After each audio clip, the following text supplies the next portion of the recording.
بسم الله الرحمن الرحيم إن الله وملائكته يصلون على النبي يا أيها الذين آمنوا صلوا عليه وسلموا تسليما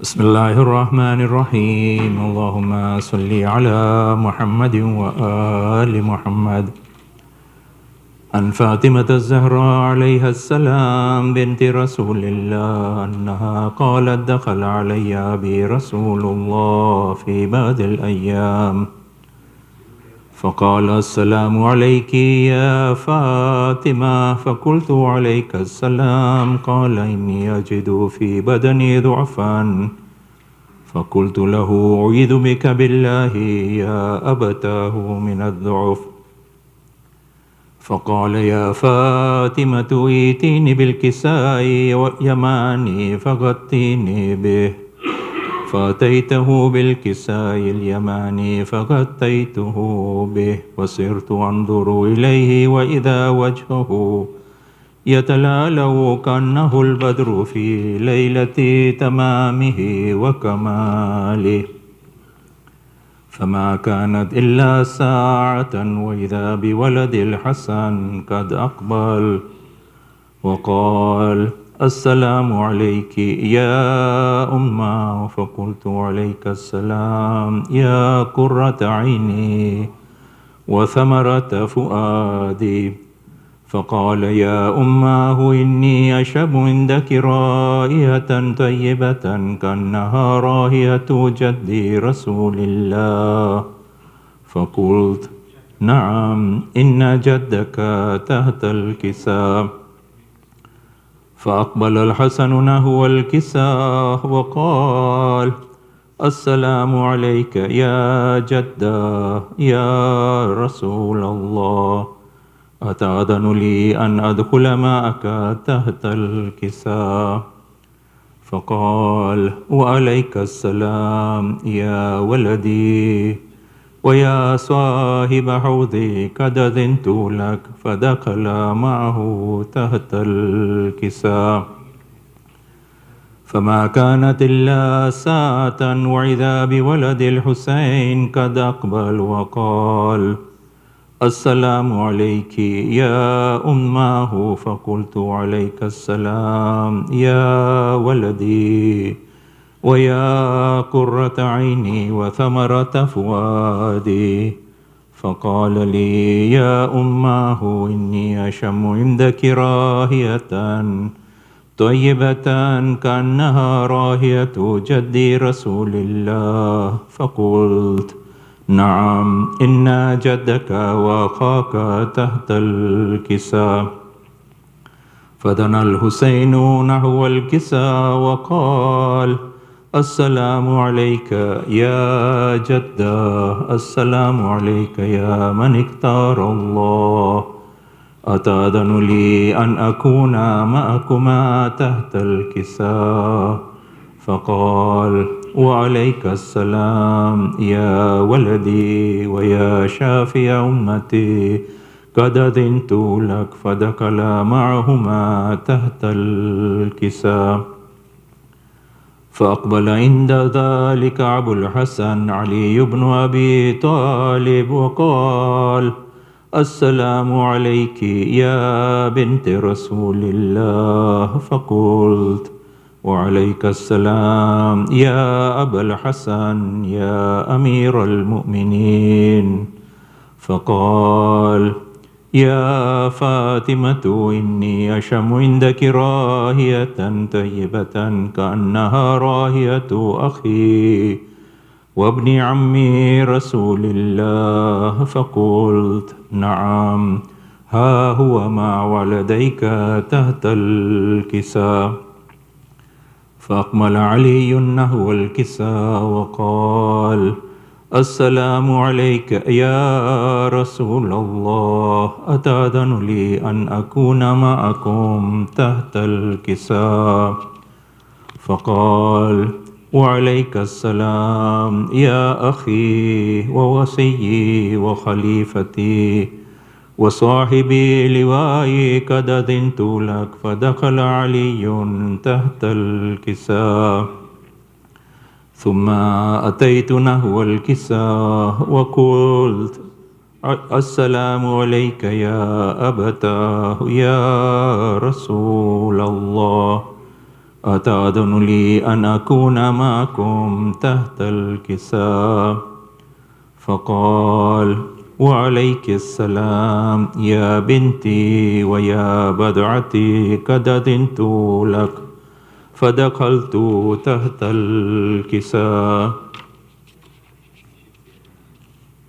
فلما اكتملنا جميعا تحت الكساء أخذ أبي رسول الله بطرفي الكساء وأومأ بيده اليمنى إلى السماء وقال اللهم إن هؤلاء أهل بيتي وخاصتي وحامتي لحمهم لحمي ودمهم دمي يؤلمني ما يؤلمهم ويحزنني ما يحزنهم أنا حرب لمن حاربهم وسلم لمن سالمهم وعدو لمن عاداهم ومحب لمن أحبهم إنهم مني وأنا منهم فاجعل صلواتك وبركاتك ورحمتك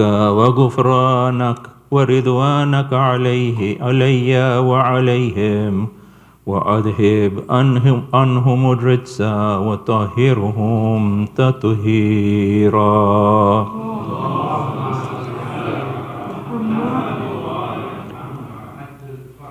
فقال الله عز وجل يا ملائكتي يا سكان سماواتي إني ما خلقت سماء مبنية ولا أرضا مدحية ولا قمرا منيرا ولا شمسا مضيئا ولا فلكا يدور ولا بحرا يجري ولا فلكا يسري إلا في محبة هؤلاء الخمسة الذين هم تحت الكساء. فقال الأمين جبرائيل يا ربي ومن تحت الكساء؟ فقال عز وجل هم أهل بيت النبوة ومعدن الرسالة هم فاطمة وأبوها وبعلوها وبنوها.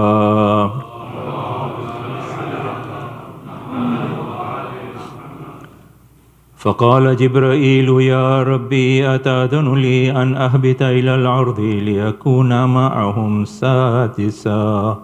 فقال الله نعم قد أذنت لك. فهبط الأمين جبرائيل وقال السلام عليك يا رسول الله. العلي الأعلى يقرؤك السلام ويخصك بالتحية والإكرام ويقول لك وعزتي وجلالي إني ما خلقت سماء مبنية ولا أرضا مدحية ولا قمرا منيرا ولا شمسا مضيعا ولا فلكا يدور ولا بحرا يجري ولا فلكا يسري إلا لأجلكم ومحبتكم وقد أذن لي أن أدخل معكم فهل تأذن لي يا رسول الله؟ فقال رسول الله وعليك السلام يا أمين وحي الله إنهم نعم قد أذنت لك. فدخل جبرائيل معنا تحت الكساء فقال لأبي إن الله قد أوحى إليكم يقول إنما يريد الله ليذهب عنكم الرجس أهل البيت ويطهركم تطهيرا.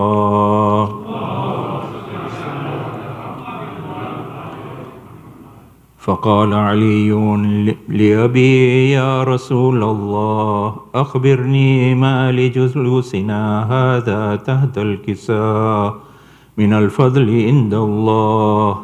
فقال النبي صلى الله عليه وآله: والذي بعثني بالحق نبيا واصطفاني بالرسالة نجيا، ما ذكر خبرنا هذا في محفل من محافل أهل الأرض، وفيه جمع من شيعتنا ومحبينا إلا ونزلت عليهم الرحمة وحفت بهم الملائكة واستغفرت لهم إلى أن يتفرقوا. فقال علي عليه السلام: إذا والله فزنا وفاز شيعتنا ورب الكعبة.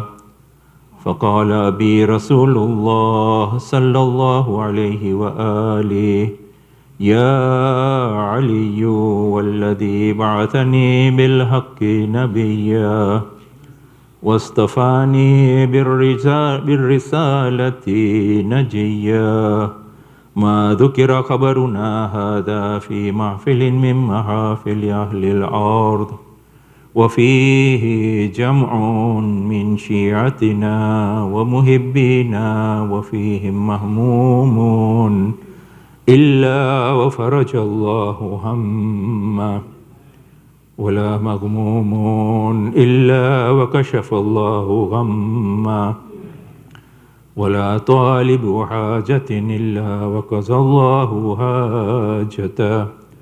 فقال علي عليه السلام: إذا والله فزنا وسعدنا، وكذلك شيعتنا فازوا وسعدوا في الدنيا والآخرة ورب الكعبة.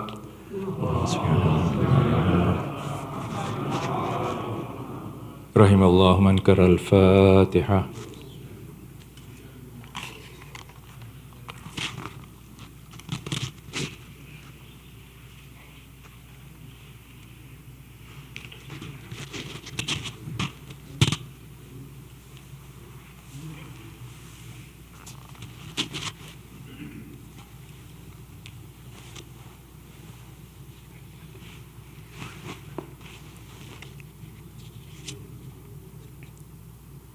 بسم الله الرحمن الرحيم.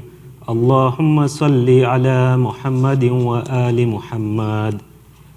اللهم إني أسألك برحمتك التي وسعت كل شيء وبقوتك التي قهرت بها كل شيء وخضع لها كل شيء وذل لها كل شيء، وبجبروتك التي غلبت بها كل شيء، وبعزتك التي لا يقوم لها شيء، وبعظمتك التي ملأت كل شيء، وبسلطانك الذي على كل شيء، وبوجهك الباقي بعد فناء كل شيء، وبأسمائك التي ملأت أركان كل شيء، وبعلمك الذي أحاط بكل شيء، وبنور وجهك الذي أضاء له كل شيء. يا نور يا قدوس، يا أول الأولين ويا آخر الآخرين، اللهم اغفر لي الذنوب التي تحتك العصم، اللهم اغفر لي الذنوب التي تنزل النقم، اللهم اغفر لي الذنوب التي تغير النعم، اللهم اغفر لي الذنوب التي تحبس الدعاء، اللهم اغفر لي الذنوب التي تنزل البلاء، اللهم اغفر لي كل ذنب أذنبته وكل خطيئة أخطأتها. اللهم إني أتقرب إليك بذكرك وأستشفئ بك إلى نفسك، وأسألك بجودك أن تدنيني من قربك وأن توزعني شكرك وأن تلهمني ذكرك. اللهم إني أسألك سؤال خاضع متذلل خاشع أن تسامحني وترحمني وتجعلني بقسمك راضيا قانعا وفي جميع الأحوال متواضعا. اللهم وأسألك سؤال من اشتدت فاقته وأنزل بك عند الشدائد حاجته وعظم فيما عند رغبتك. اللهم عظم سلطانك وألا مكانك وخفي مكرك وظهر أمرك وغلب قهرك وجرت قدرتك ولا يمكن الفرار من حكومتك. اللهم لا أجد لذنوبي غافرا ولا لقبائه ساترا ولا لشيء من عملي القبيح بالحسن مبدلا غيرك. لا إله إلا أنت سبحانك وبحمدك. ظلمت نفسي وتجرعت بجهلي وسكنت إلى قديم ذكرك لي ومنك علي.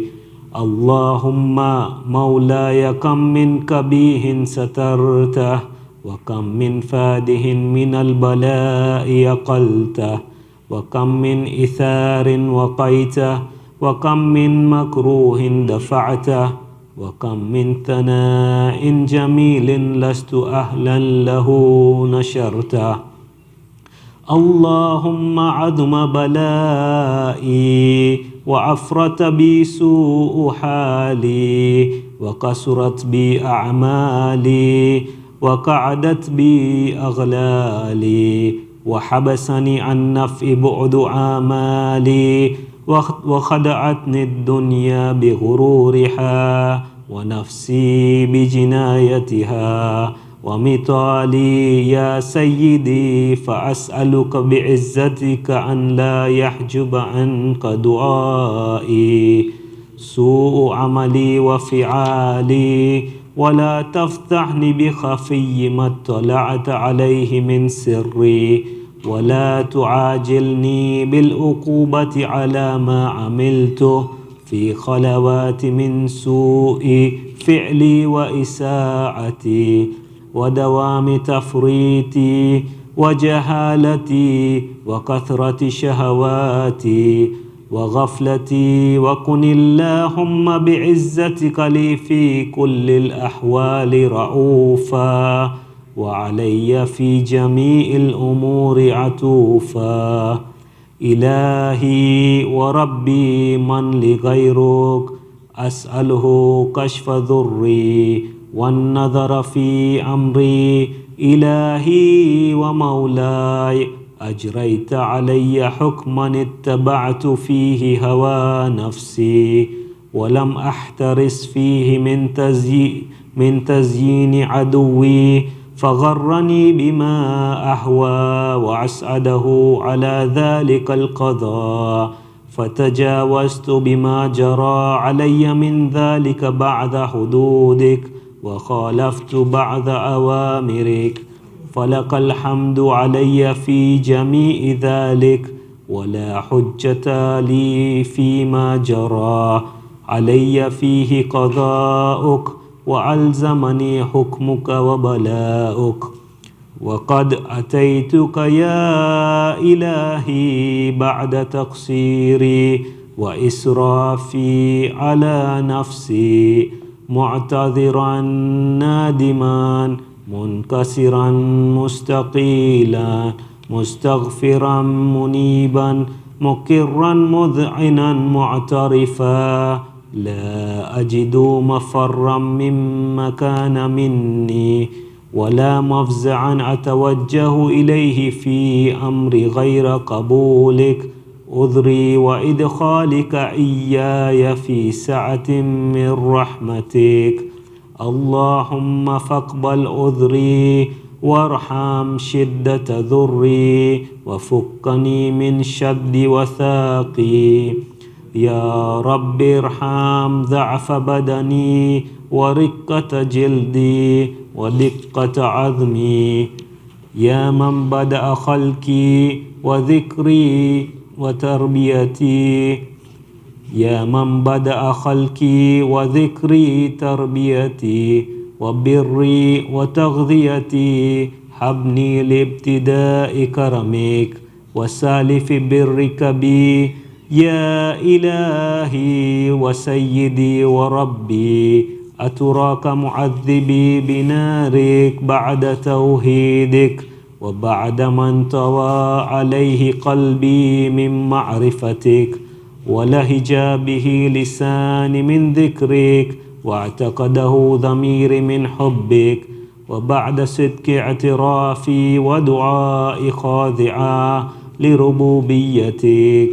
هيهات أنت أكرم من أن تضيء من ربيته أو تبعد من أدنيته أو تشرد من آويته أو تسلم إلى البلاء من كفيته ورحمته. وليت شعري يا سيدي وإلهي ومولاي أتسلط النار على وجوه خرت لعظمتك ساجدا، وعلى ألسن نطقت بتوحيدك صادقا وبشكرك مادحا، وعلى قلوب اعترفت بإلهيتك محققا، وعلى ضمائر حوت من العلم بك حتى صارت خاشعة، وعلى جوارح سعت إلى أوطان تعبدك طائعة، وأشارت باستغفارك مذئنا. ما هكذا الظن بك ولا أخبرنا بفضلك عنك يا كريم. يا ربي وأنت تعلم ضعفي عن قليل من بلاء الدنيا وعقوباتها وما يجري فيها من المكاره على أهلها، على أن ذلك بلاء ومكروه قليل مكثه يسير بكاؤه قصير مدته. فكيف احتمالي لبلاء الآخرة وجليل وقوع المكاره فيها وهو بلاء تطول مدته ويدوم مقامه ولا يخفف عن أهله، لأنه لا يكون إلا عن غضبك وانتقامك وسخطك، وهذا ما لا تقوم له السماوات والأرض. يا سيدي فكيف لي وأنا عبدك الضعيف الذليل الحقير المسكين المستكين. يا إلهي وربي وسيدي ومولاي، لأي الأمور إليك أشكو ولما منها أضج وأبكي، لعليم العذاب وشدته أم لطول البلاء ومدته، فلئن سيرتني للعقوبات مع أعدائك وجمعت بيني وبين أهل بلائك وفرقت بيني وبين أحبائك وأوليائك، فحبني يا إلهي وسيدي ومولاي وربي. صبرت على عذابك فكيف أصبر على فراقك، وهبني صبرت على حر نارك فكيف أصبر عن النظر إلى كرامتك. أم كيف أسكن في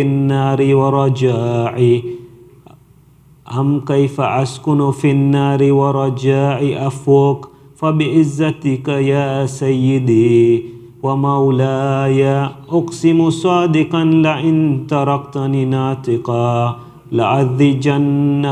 لأذجن إليك بين أهلها ضجيج الآملين، ولأصرخن عليك صراخ المستصرخين، ولأبكين عليك بكاء الفاقدين ولأنادينك أين كنت يا ولي المؤمنين يا غاية آمال العارفين يا غياث المستغيثين يا حبيب قلوب الصادقين ويا إله العالمين أفتراك سبحانك يا إلهي وبحمدك تسمع فيها صوت عبد مسلم سجن فيها بمخالفتي وذاك طعم عذابها بمعصيته وحبس بين أطباقها بجرمه وجريرته وهو يذج إليك ضجيج مؤمل لرحمتك ويناديك بلسان أهل توحيدك ويتوسل إليك بربوبيتك يا مولاي فكيف يبقى في العذاب وهو يرجو ما سلف من حلمك أم كيف تؤلمه النار وهو يعمل فضلك ورحمتك أم كيف يحركه لهيبها وأنت تسمع صوته وترى مكانه أم كيف يشتمل زفيرها وأنت تعلم ضعفه أم كيف يتقلقل بين أطباقها وأنت تعلم صدقه أم كيف تزجره زبانيتها وهو يناديك يا ربه أم كيف يرجو فضلك في عتقه منها فتتركه فيها هيهات ما ذلك الظن بك ولا المعروف من فضلك ولا مشبح لما عاملت به الموحدين من برك وإحسانك فباليقين أقطع لولا ما حكمت به من تعذيب جاحديك وقضيت به من إخلاد معانديك لجعلت النار كلها بردا وسلاما وما كان لأحد فيها مقرا ولا مقاما لكنك تقدست أسماؤك أقسمت أن تملأها من الكافرين من الجنة والناس أجمعين وأن تخلد فيها المعاندين وأن تجل ثناؤك قلت مبتدئا وتطولت بالإنعام متكرما أفمن كان مؤمنا كمن كان فاسقا لا يستوون إلهي وسيدي فأسألك بالقدرة التي قدرتها وبالقضية التي حتمتها وحكمته وغلبت من عليه أجريتها أن تهب لي في هذه الليلة وفي هذه الساعة كل جرم أجرمته وكل ذنب أذنبته وكل قبيح أسررته وكل جهل عملته قتمته أو أعلنته أخفيته أو أظهرته وكل سيئة أمرت بإثباتها الكرام الكاتبين الذين وكلتهم بحفظ ما يكون مني وجعلتهم شهودا علي مع جوارحي وكنت أنت الرقيب علي من ورائهم والشاهد لما خفي عنهم وبرحمتك أخفيته وبفضلك سترته وأن توفر حظي من كل خير أنزلته أو إحسان فضلته أو بر نشرته أو رزق بسطته أو ذنب تغفره أو خطأ تستره يا ربي يا ربي يا رب يا إلهي وسيدي ومولاي ومالك رقي يا من بيده ناصيتي يا عليما بذري ومسكنتي يا خبيرا بفقري وفاقتي يا ربي يا ربي يا رب أسألك بحقك وقدسك وأعظم صفاتك وأسمائك أن تجعل أوقات من الليل والنهار بذكرك معمورة وبخدمتك موصولة وأعمال عندك مقبولة حتى تكون أعمالي وأورادي كلها وردا واحدا وحالي في خدمتك سرمدا.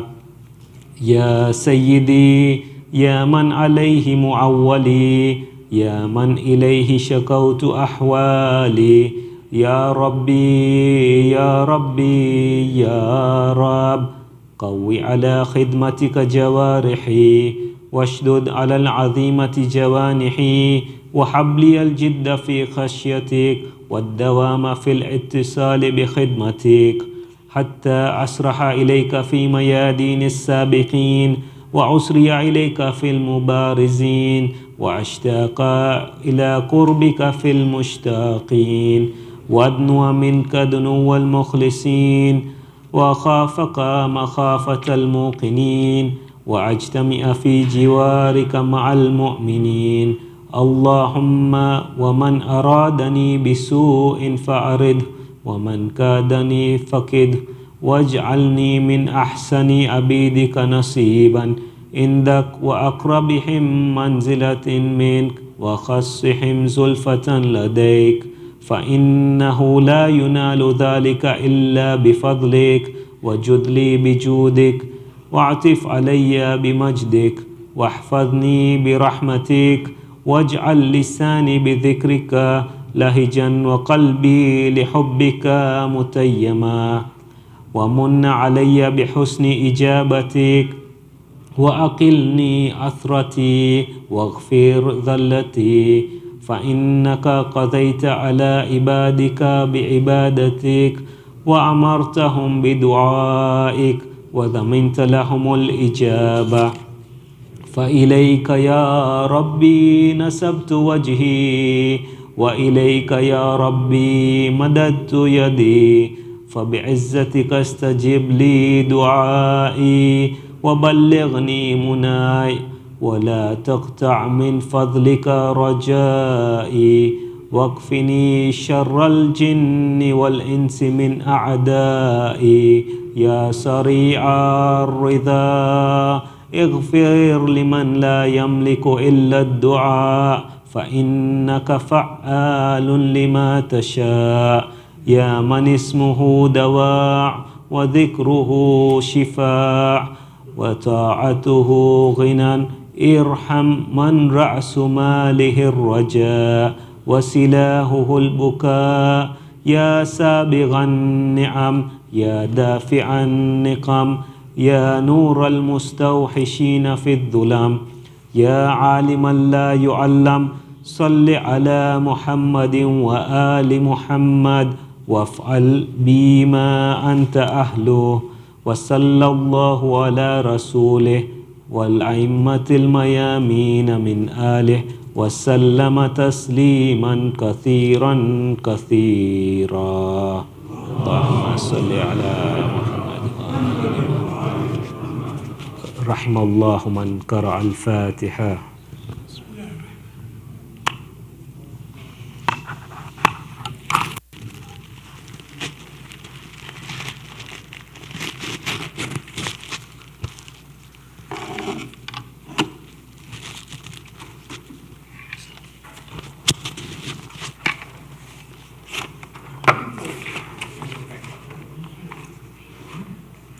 صلوا على النبي.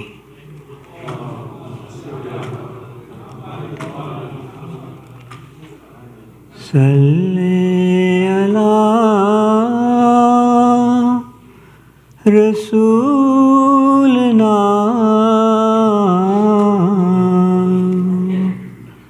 صلي على محمد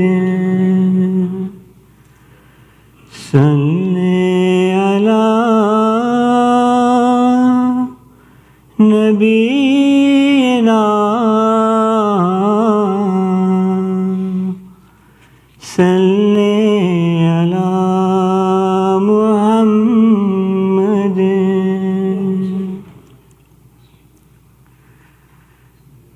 जश्न आमद रसूल अल्लाह ही अल्लाह जश्न आमद रसूल अल्लाह ही अल्लाह, बीबी आमिना के फूल अल्लाह ही अल्लाह। जब के सरकार तशरीफ लाने लगे,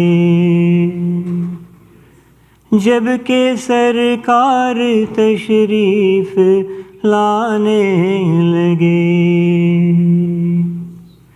हूरो गिलमा भी खुशियाँ मनाने लगे। हर तरफ नूर की रोशनी छा गई, मुस्तफ़ा क्या मिले जिंदगी मिल गई। ए हलीमा तेरी गोद में आ गए, दोनों आलम के रसूल अल्लाह ही अल्लाह, दोनों आलम के रसूल अल्लाह।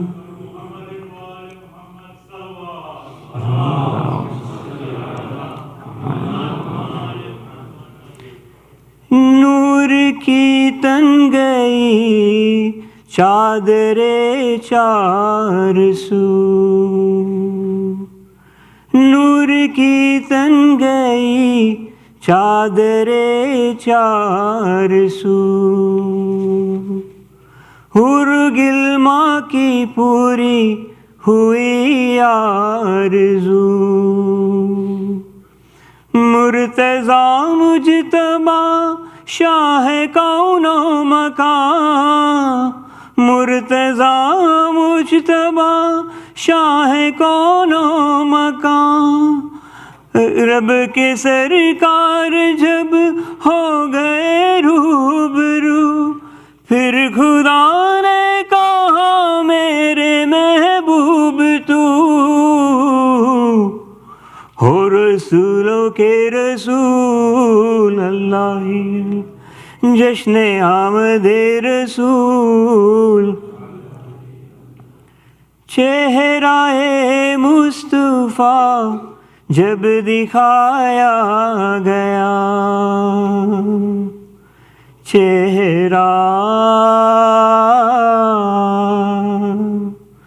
चेहराए मुस्तफ़ा जब दिखाया गया, झुक गए तारे और चांद शर्मा गया। आमिना देख कर मुस्कुराने लगी, हवा मरियम भी खुशियाँ मनाने लगी। आमिना बीबी सबसे ये कहने लगी, दुआ हो गई कबूल, दुआ हो गई कबूल। फर्श से अर्श तक नूर का है समान, फर्श से अर्श तक नूर का है समान। लाए तशरीफ दुनिया में खैरुल वरा, आज उम्मत की किस्मत संवरने लगी। बारिशों की रहमत बरसने लगी। ए हलीमा तेरी लोरियों के लिए रब के आ गए रसूल, और रब के आ गए रसूल।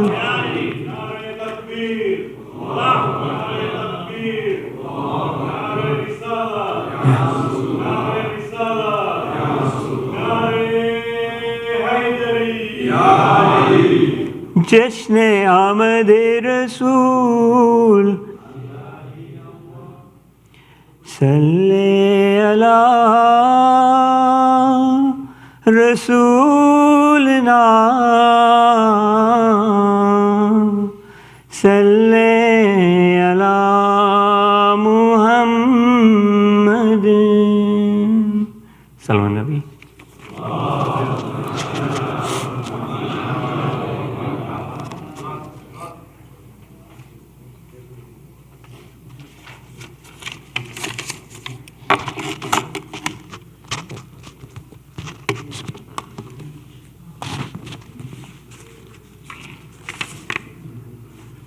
Bismillahirrahmanirrahim.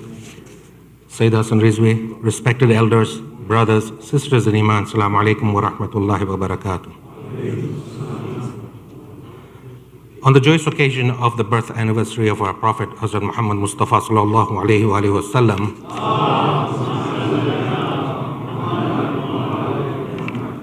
and our sixth Imam, Imam Jafar as-Sadiq alayhi salam,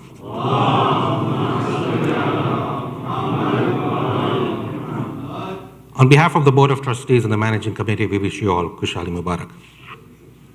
Surah Fatiha is requested for all the names listed on the screen, and Kul Arwahil Mumineen wal Muminat, Sawab al-Fatiha.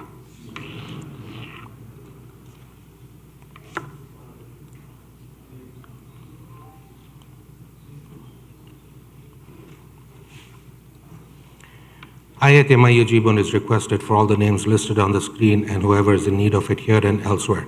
Let us all recite it together. Bismillahir Rahmanir Rahim. Amma yujibul mustarra idha da'ahu wa yakshifu as-su'.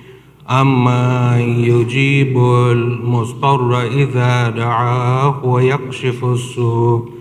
Amma yujibul mustarra idha da'ahu wa yakshifu as-su'.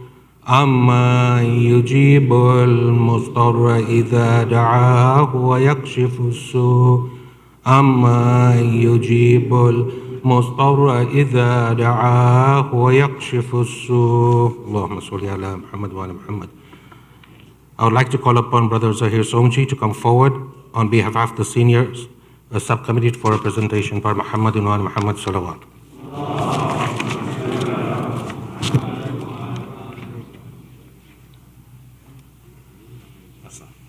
Thank you.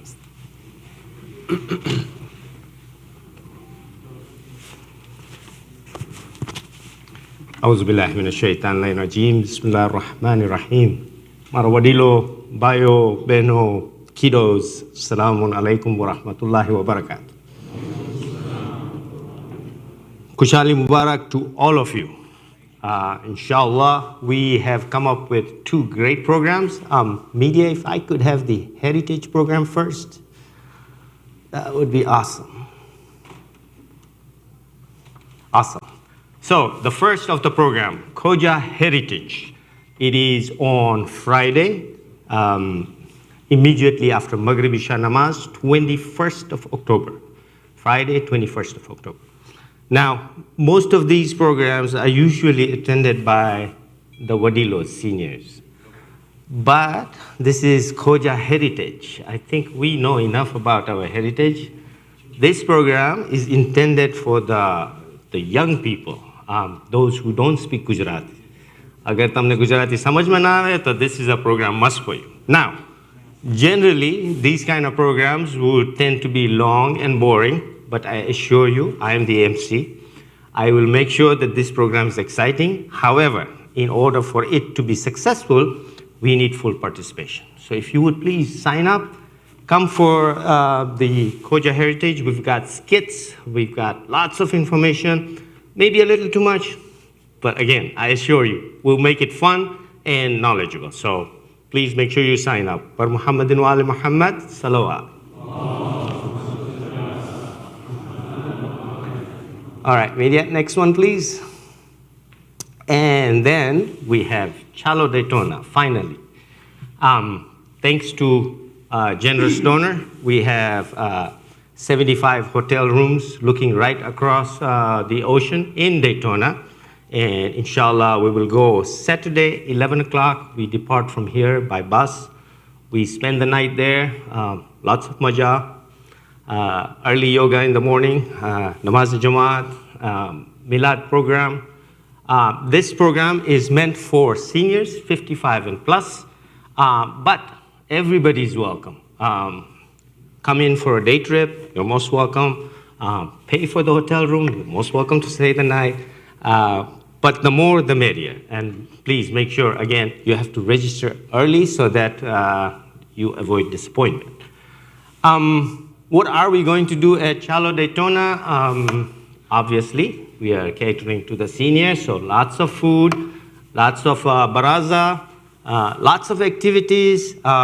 Never, ever in the HIC history have we managed to take the seniors to such a far-off trip. So this is a unique one. For those who are not attending, who are rather young and would not like to come, we have 6 meals in this trip. Cho jaga che, jahan seniors kadach ola ka breakfast ma andu khata se ne tame kyo ki na humara marhumin na name ola ka ne nihari sponsor kares. That smile on their face, that dua is going to pay off. So please be generous. You can contact any one of us or the Jamaat for any donations that you want to make. We are open for any meals or any, you want to bring an ice cream truck for the seniors? Please bring it on, just let us know and we'll make it happen, okay? Any questions? I'm here if you need any questions answered. Shabir Bhai Jamal is also in the team. Feel free. On the ladies' side, Sajida Bhai Tejani and Masuma Bhai Balwani will be there to answer any of your questions. Once again, your participation is important, whether you're a senior or just a youth or just an alim. Just make sure you do come by and say hello to the seniors. Bar Muhammad and Wali Muhammad, salawat.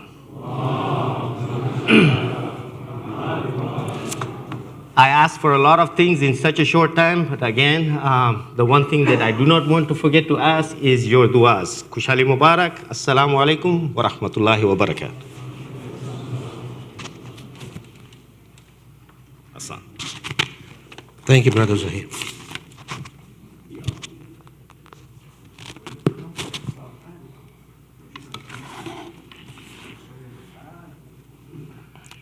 We are so excited to share a video with you regarding Project Orange. What makes this video so special is that it was a project undertaken by a young community member and his family for HIC in support of Project Orange. The HIC Managing Committee and the Board of Trustees are incredibly proud of this young member. We ask that Dr. Ali Sherali and his son Mahdi to please come forward. Oh, they are there already. To unveil so everyone can see this intricate hard work and dedication.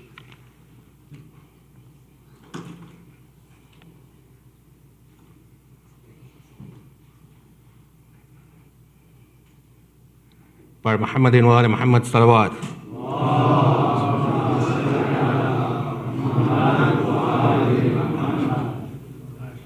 Mahdi, that is very nice, mashallah, very well done. Who did it mostly, Daddy or you? Yes. Daddy did.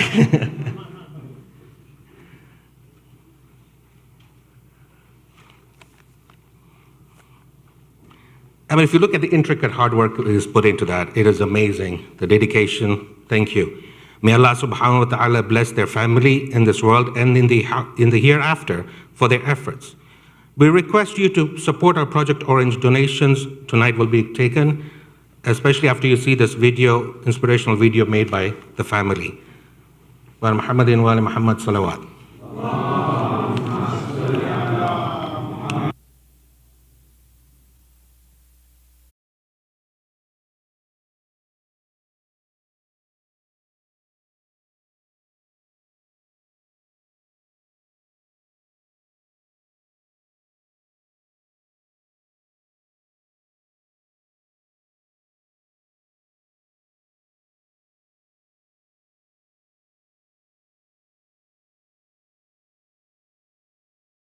My 6-year-old and I were inspired to build a Lego model of Project Orange. Let me show you, but let me give you a little bit of history first. The Husseini Islamic Center of Orlando unveiled its plans for a community center dubbed Project Orange.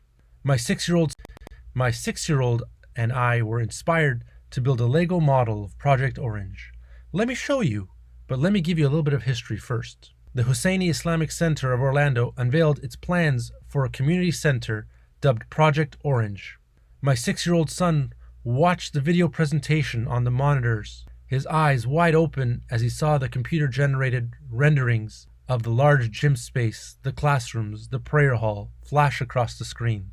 In his eyes, you could see that he understood that this was more than just a building.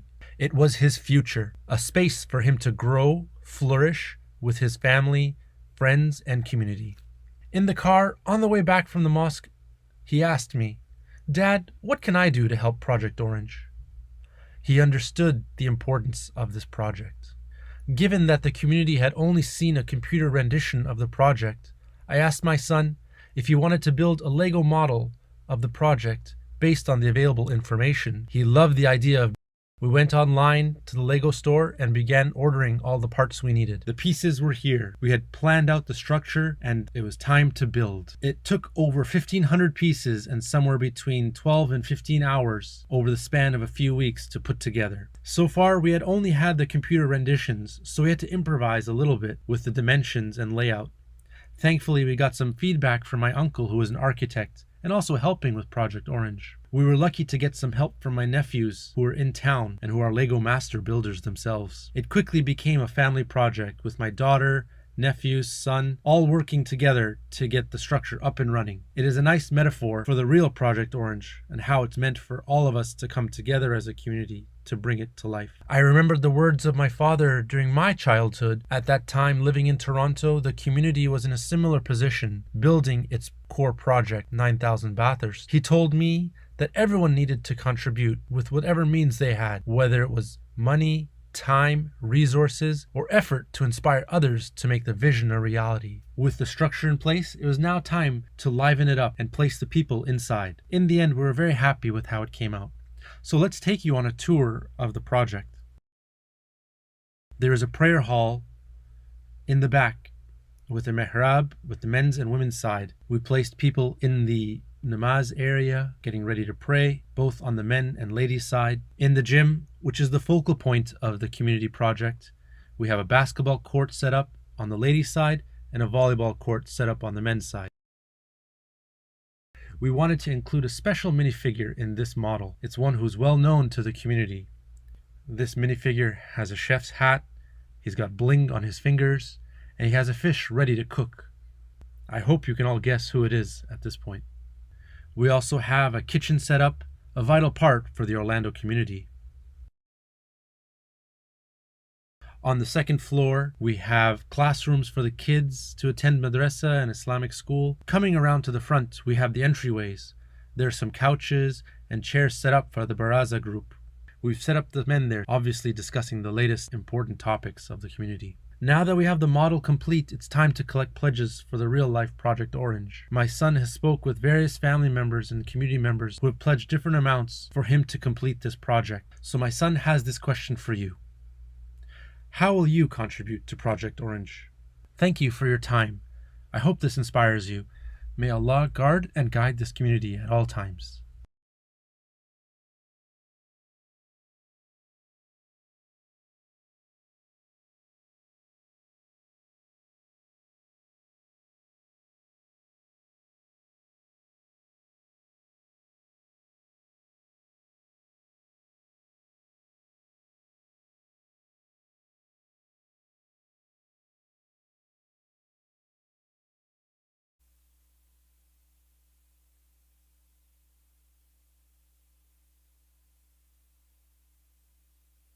MashaAllah, Mahdi, that was amazing. Whose idea was it to make Mustafa Shivji like that? Was it Nanu's?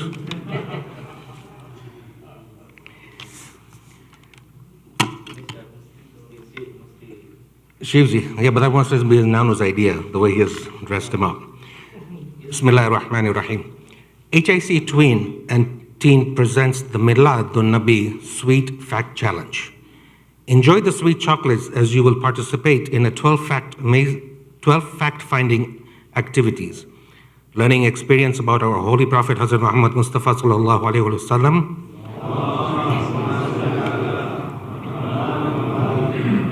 And Imam Jafar Sadiq alayhi salam.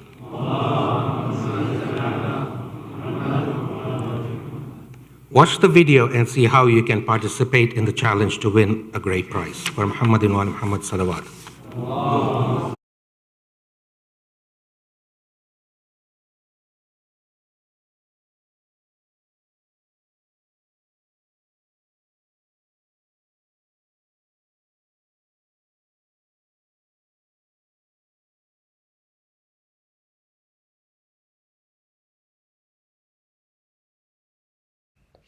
HIC Tween and Teen present the Milad Sweet Challenge.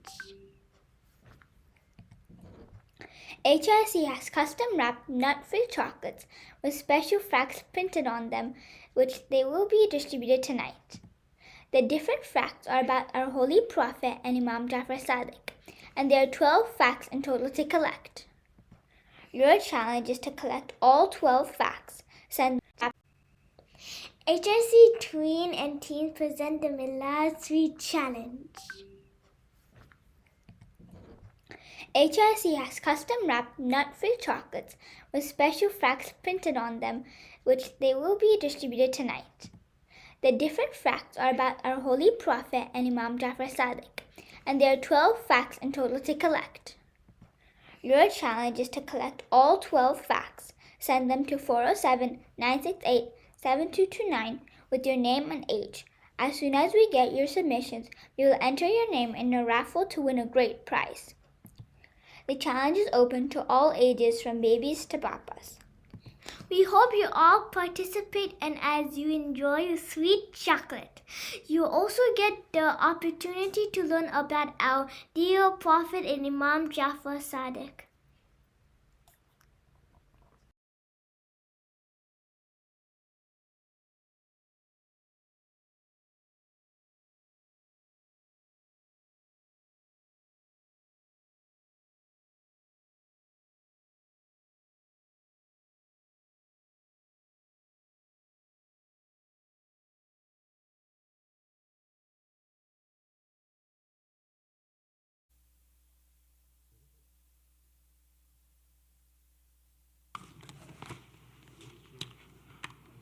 Now I'd like to invite our President, Brother Mahmood Dhalla, to come forward and address the community. For Muhammadin wa Muhammad salawat.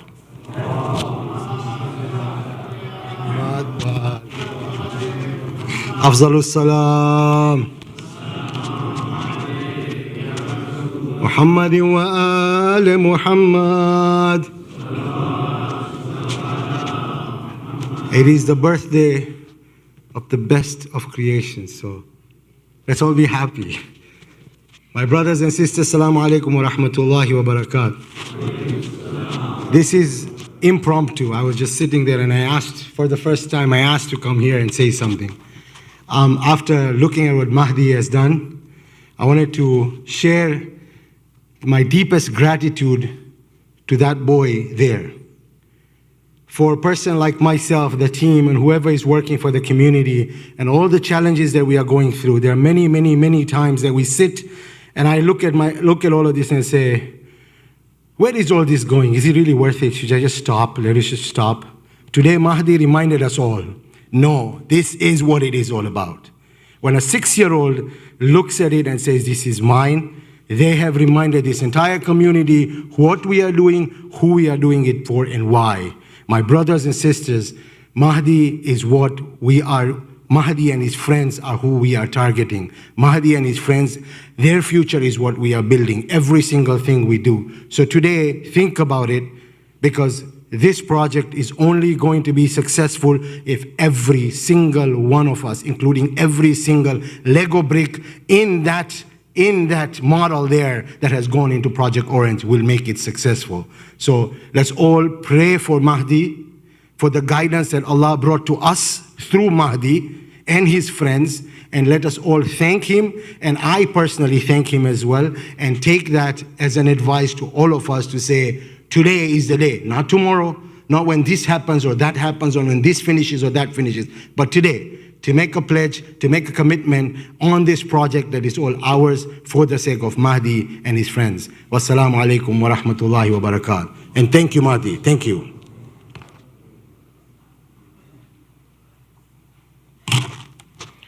Now let us invite Sayyid to come forward and recite tonight's Majalis. For Muhammadin wa Muhammad salawat.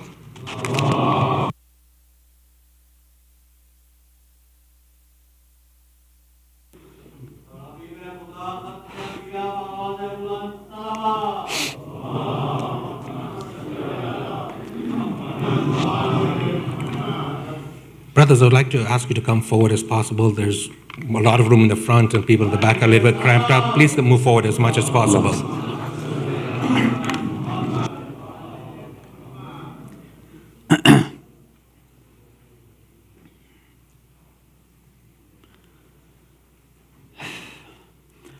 أعوذ بالله السميع العليم من الشيطان اللعين الرجيم بسم الله الرحمن الرحيم وبه نستعين لا حول ولا قوة إلا بالله العلي العظيم والحمد لله رب العالمين والصلاة والسلام على أشرف الأنبياء والمرسلين خاتم النبيين شفيع المذنبين رحمة للعالمين سيدنا والنبينا وحبيب قلوبنا وشفيع نفوسنا والطبيب ذنوبنا أبي القاسم المصطفى محمد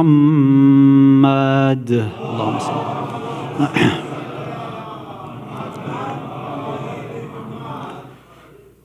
ثم الصلاة والسلام والتحية والإكرام على أهل بيته الطيبين الطاهرين المعصومين المظلومين ولعنة الله على أعدائهم أجمعين من الأولين والآخرين إلى قيام يوم الدين أما بعد صلوات على محمد وآل محمد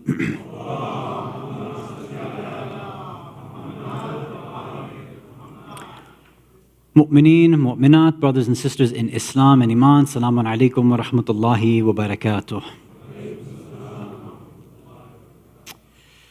Eid Mubarak to all of you. Now, sometimes I have this feeling in the back of my mind that, sometimes people are setting me up for failure. And after all of that, after this wonderful, Lego model was built, and then after that sweet challenge and all this, well, Mahmood's speech I could follow. That's not a big deal. That was easy. I got scared. I'm like, I'm supposed to follow all of that. And alhamdulillah, but you softened the blow a little bit, so I appreciate that, Mahmood. Thank you so much. Salawat ala Muhammad wa ala Muhammad. Allahumma salli ala Muhammad wa ala Muhammad. Sometimes with our different, let's say, cultural actions and the things that we do for different occasions, sometimes, we're on, like we talked about last time, autopilot. And we have a general idea of, what to expect when we come to the center. So when I walked in and we were getting ready for namaz and I took a look at the table and I saw something covered up, I got really confused. I was like, I've never seen a tabut get set up for a walada. This is the strangest thing I've ever seen in my life. But alhamdulillah, I'm glad I was wrong about that. So alhamdulillah, thank you so much, Mehdi, and everybody who was, helped out with that. It's really amazing and wonderful, mashallah. Okay, so I kind of don't even want to do a speech today, but let's do something, I suppose. So we had some questions on Slido. Maybe we can do one or two of them, and then we'll move on to the discussion, inshallah. So somebody asked, is raffle allowed? So I answered this before the bazaar on Saturday, but I'll just remind us all. So raffles are allowed with conditions, as long as what you're doing is donating, and not expecting, your niyat is not for some sort of prize, then you're allowed to do that, right? So, I'm donating, and if I get a ticket, which then leads to a prize, that's fine, but that's not my niyat, right? That's okay. Other ways of doing that are, a lot of companies, they do promotions where if you buy an item, then they include a ticket with it. That's also a different thing too, because you're actually getting an item in return.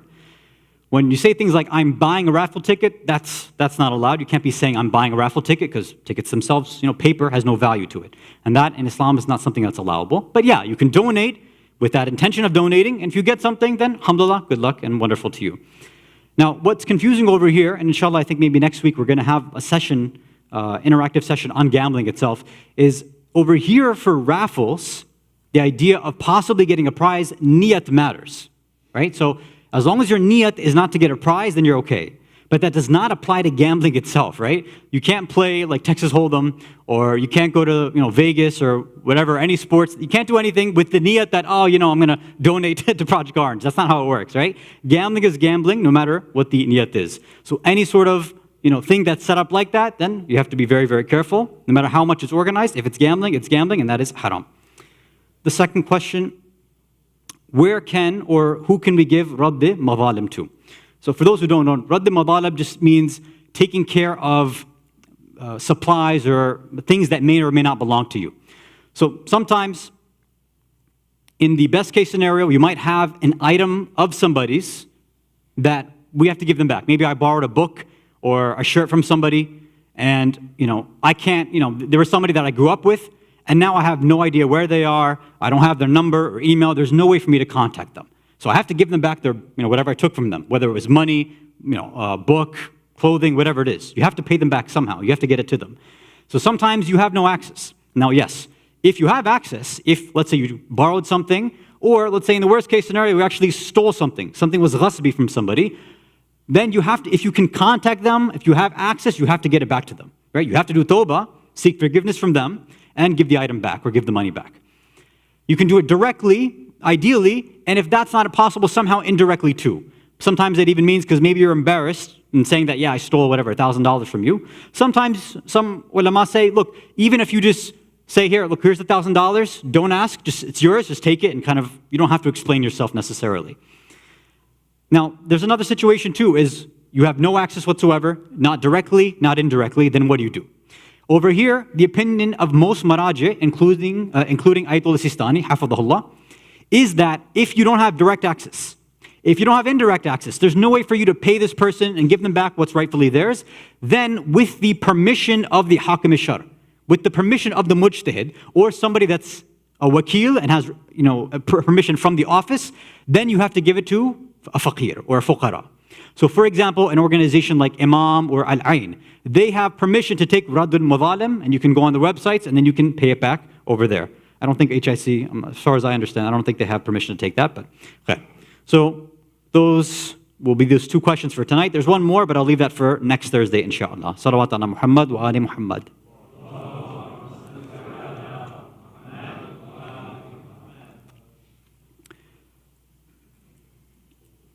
How we refer to somebody reveals how highly we think of them.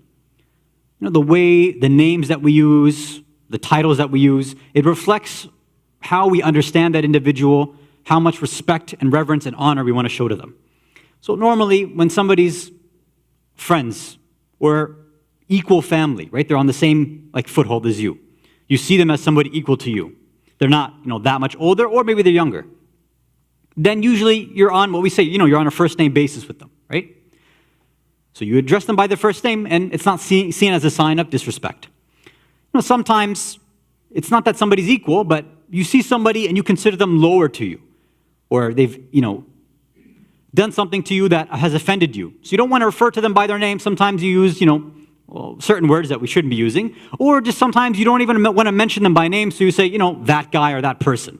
You don't even want to bother mentioning their name because of how low you think of them. And then, of course, other times, there are people that we honor, that we respect, that we believe are higher than us, that are more esteemed than us, more honorable than us, more elevated than us. So for them, we use specific titles and nicknames. So for example, for the ma'asumin, normally, we don't just call them by their first name, right? Sometimes we do. We might say like Ali ibn Abi Talib, right, or Fatima al-Zahra. Sometimes we do that. But normally, we will say something like Imam Ali, right, or Imam Hasan, or Imam Hussein. We usually try to put some title there. Or Sayyida Fatima, or Bibi Zainab. We don't just like to just say the name by itself. And that's as a sense of honor and respect towards them. And yeah, once in a while, maybe a speaker might just say their name like, Ali ibn Abi Talib, or Fatima bint Rasulullah, or something like that.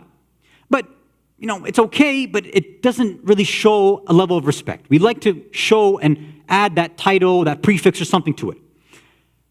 But once in a while, we hear the name, it's not a big deal.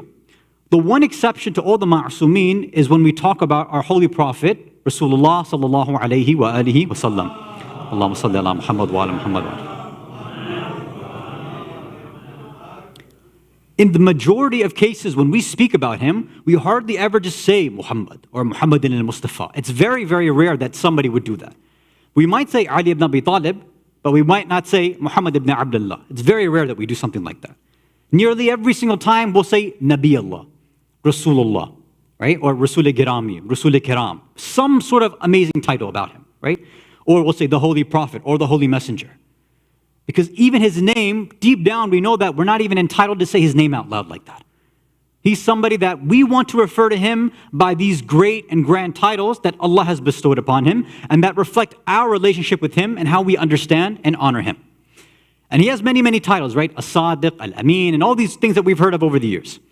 But out of all these titles, there's only two of them, two titles and nicknames and places of reverence that we have to recognize. Every Muslim must recognize every single day. It's wajib for us to recognize two titles every single day, right? And the wajib action that we're doing daily is obviously in namaz, right? In salah. So in namaz, in salah, when we get to tashahhud, what happens, right? Ashhadu an la ilaha illallah wahdahu la sharika la wa ashhadu anna Muhammadan abduhu wa rasuluh. Allahumma salli ala Muhammad wa ala Muhammad. When we are bearing witness and testifying and reminding ourselves of what our kalima is and what we actually believe, what we hold firm to, we say, after we understand our true tawheed, then we say, what is true nubuwah? It's understanding that number one, first and foremost, that he's an abd, that he's a slave, that he's a servant of Allah, and number two, that he is a rasul, that he's a messenger, that he's brought something. He's brought information that we need. The rasul part, I think we've heard it enough. I don't want to focus on that. I want to focus on the fact of him being an abd, this Abdullah, this slave of Allah, the servant of Allah. And this, perhaps that's why it's being mentioned even before his risala, right? Abduhu wa rasul. That he is an abd before he's a rasul. And some ulama say it's because he is and was an abd, that's why he got to become a rasul. When you have that servitude and slavery and complete devotion to Allah, that's when you're able to achieve higher stations. And no station higher than what our Holy Prophet has achieved. So I want to focus on that maqam and that station known as ubudiyah, servitude or slavery.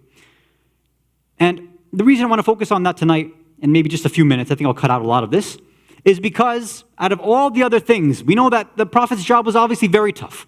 He's in this asr or zaman of jahiliyyah, dealing with what many say are the worst of the worst human beings throughout time, right? The worst, the most evil, the most vile, despicable human beings, the Jahil Arabs of that time, but he had to bring the greatest, most beautiful message possible. No more difficult task in history than what was given to our Holy Prophet. But with that, amongst all the different tasks in trying to impart what Islam actually is, pure Islam, the ulama say one of the toughest things for him to do was to try to impart this quality of ubudiyah, to try to get people, these Jahil Arabs, and then for us, in turn, us, right, who have that same jahiliyyah tendency sometimes as well, to try to understand and manifest that same quality of ubudiyah. And that quality of ubudiyah, of servitude and slavery, is one of the highest stations in irfan that's been mentioned by our scholars. Let me share, since we're also not just celebrating the birthday of our Prophet, we are also celebrating tonight on the 17th of Rabi-ul-Awwal, the birth of our sixth Imam, Imam Ja'far as-Sadiq alayhi salatu wassalam.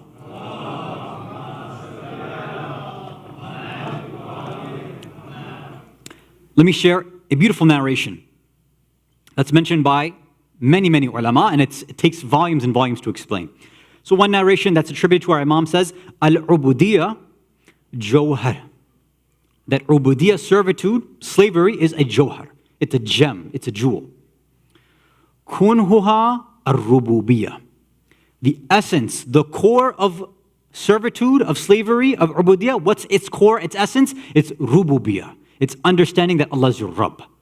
Now, this is a very, very deep one that, again, Imam Khumaini, rahmatullah alayhi, spends pages and pages explaining this in Adab al-Salat and 40 Hadith. But over here, we want to spend maybe just a few words. And again, not to just say how great the Prophet was because he was an abd and teaching us to be an abd, but because not only was this the most difficult thing for the Prophet to impart back then, but this is the greatest challenge that you and I are facing right now in the modern world, especially us who are living in the West. What do I mean? Let's look at an ayah from Surah Ankabut, ayah 51, after a salawat ala Muhammad wa ali Muhammad.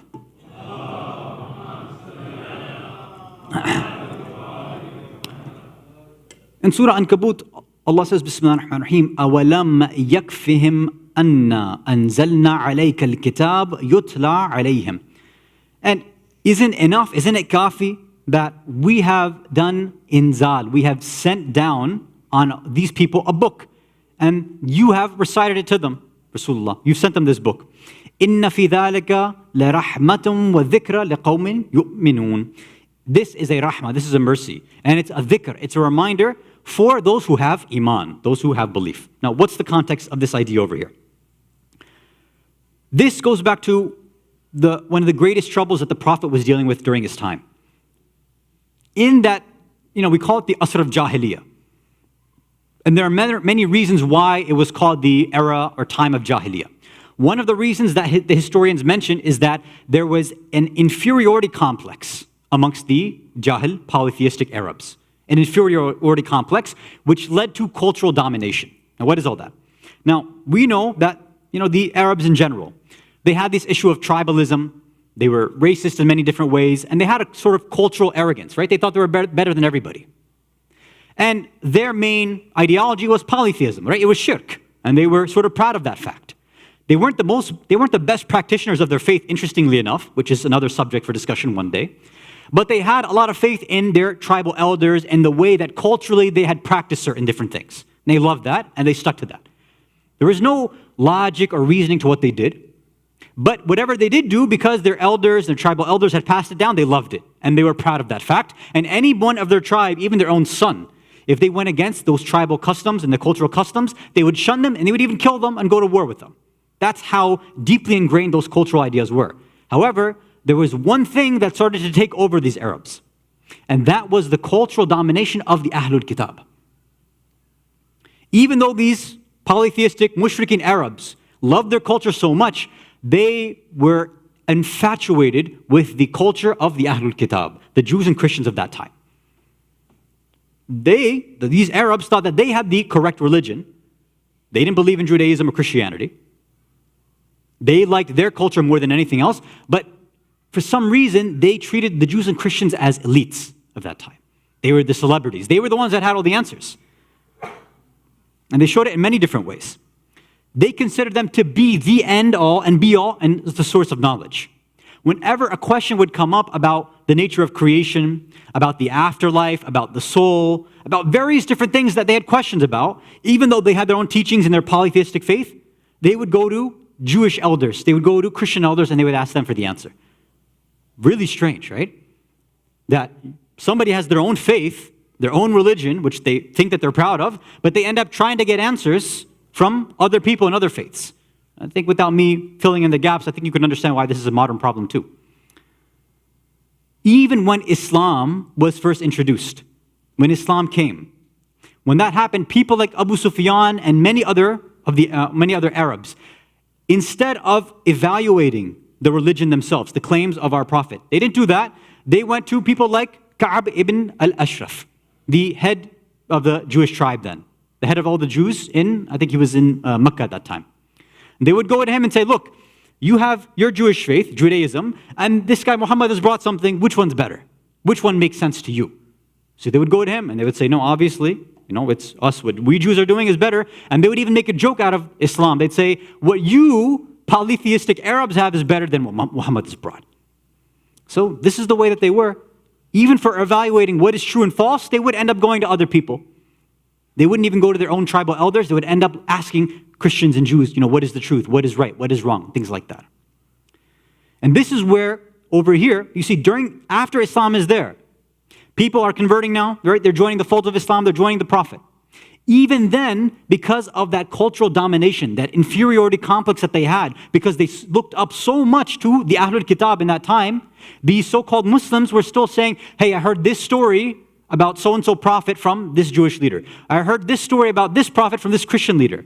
And the Prophet, this was revealed regarding this thing, where he said that, look, isn't it kafi for you that Allah saying, I gave you a book. I'm telling you about these stories. Why are you grabbing it from other people? Why are you grabbing the stories from them? They don't have the haqq. They don't have the truth. I sent you a nabi. I sent you a prophet. Khatamun Nabiyyin. He's the one who's going to give you the truth. Not these other people. Do not take it from them. But you see that the Arabs had a problem with that because they saw these celebrities and elites and things like that, and that's what they were stuck with. Right? And this was one of the greatest challenges of the Prophet, is trying to erase that cultural dominance and that inferiority complex that they had. to try to get him to say, look, this idea of Islam, you need to have iftikhar in that. You need to have pride in that. This Islam that we're bringing, this deen is your source of truth. This is where you get right and wrong from. This is where you get haqq and batil from, not some outside source. Nobody else can tell you what is right and wrong. Get it from him, get it from this book, and get it from the Ahlul Bayt. This is what happened. Before the Prophet died, he was really trying his best to try to enforce this idea and trying to tell them. Anytime, companions would come and try to bring manuscripts or stories from other faiths, the Prophet would get visibly angry. He said, why are you doing this? I've already brought you the true stories. Why are you inserting this stuff into our faith now? And it became so bad, as most of us know, there's a whole set of riwayat known as the Israeliyat. There's all these riwayat because of the first few khulafa. They allowed for many of those same elders who became Muslim later on, but they decided, I want to hold on to my old version.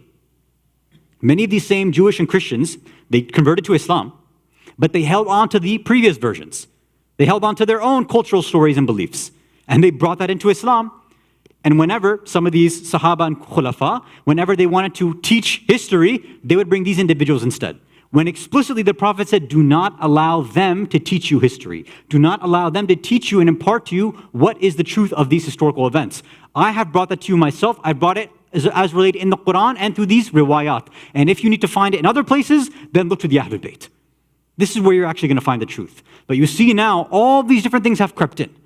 All these stories which demean and lower the status and the azamat of the Anbiya. And of course, it kind of makes sense too, right? Because if the ashab and the khulafa can make all of these mistakes and they're supposed to be seen as the leaders, then they need to make sure that, hey, that's a norm in Islam where you can have leaders, even the prophets. They make mistakes and do weird and kind of messed up things. So that, of course, we're going to do the same thing too. So this is idea of pseudo-humility brought there, right? One of the first things that some of these khulafa had said is, I'm your leader now. I might make mistakes, but, I'm trying to humble myself and say, correct me if I'm wrong. No, that's not the way it works. The person that should have been the leader, right? Amirul Mu'mineen, Ali ibn Abi Talib, alayhi salatu wassalam. Allahumma salli ala Muhammad wa ala Muhammad. Had to constantly come and correct the mistakes. Legal mistakes, tafsir mistakes, political mistakes, everything that was being made. And the whole point he's trying that we would understand is that if he had been Khalifa, as was his right, if he was there from the beginning, then these things wouldn't have happened. We had somebody appointed by God directly that was there to ensure that no mistakes were going to be made and the true teachings of Rasulullah from Allah would have been brought down.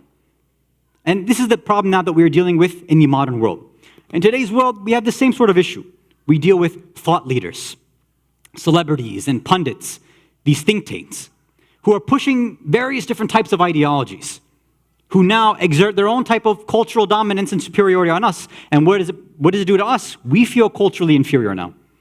Everybody else, they're making so much money. What's going on in the Islamic world? They're poor, they've got nothing, right? They've been colonized for so long. We're not proud of that stuff. But look, all the science and technology, look how great, these individuals are doing, and they don't have any Islam. So in the back of some Muslims' mind, maybe they've done something right, maybe we've done something wrong. Maybe we should borrow from their playbook a little bit, right? Let's take some of their ideas. Let's take some of their own thoughts. And one of the most egregious types of things right now is the notion of freedom itself. The idea of what we call hurriya in Arabic, but what's meant in freedom in the Western world is a completely different idea. Right? This idea of right to choose. It's my right. I get to do whatever I want. You can't tell me anything. Whatever I want to practice, I get to do that. And this has crept into us so much, and it's affected mostly the Muslim women more than the Muslim men, obviously. And you can see the conversations that happen about hijab right now. What's the language that's being used there? It's not Islamic language. It's not Quranic language. It's not the language that's being passed down from the teachings of the Ahlul Bayt. It's the language of those that we are being culturally dominated by. Hijab is my choice. I'm the one who decided to do it. Nobody can force me and tell me what to do. Right? Whose language is that? Is that the language of a free person? Or is that the language of somebody who's a slave to somebody else's cultural dominated system?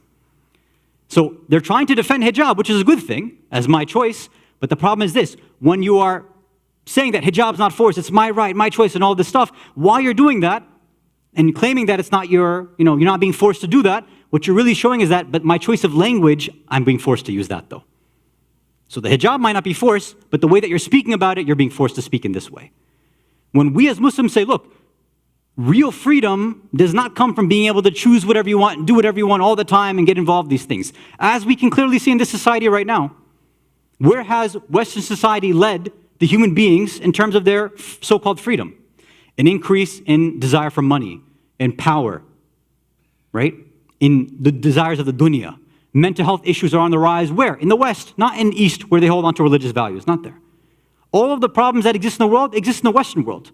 With all the money that happens to be there, all the problems seem to be focused in the exact same place. And with all this power, with all the money, all the wealth, and all the GDP growth, still at the end of the day, I don't know my purpose. I don't know why I'm here. I don't know who I am. I don't know what to do. Maybe if I change genders, I'll feel happy. I don't know, right? That's what everybody has to do now. Maybe if I identify as a grasshopper, I'll feel better about myself. Maybe. I don't know. Give it a shot, maybe. Let's see what happens.